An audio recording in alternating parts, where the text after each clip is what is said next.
कारण राजाजी चललन चटकनावा चटनिए कारण राजाजी चललन चटकनावा कोहेलन राजा हमसे दिलावा के बोतिया कोहेलन राजा हमसे दिलावा के बोतिया कौन सवतिया उनकर मार लियली मोतिया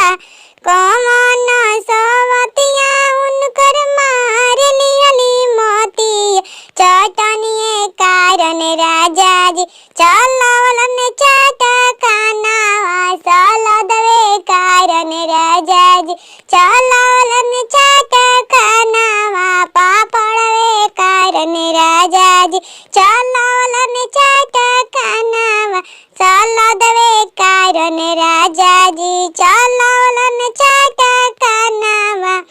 मारे खातिर राजाजी खोजेलन बहानावा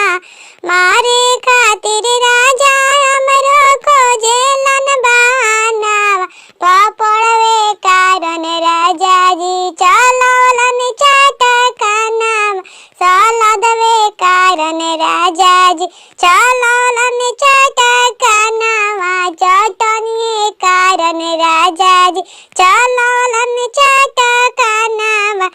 लबा में राजा हमरो खालन खानावा रुसलबा राजा हमरो खालन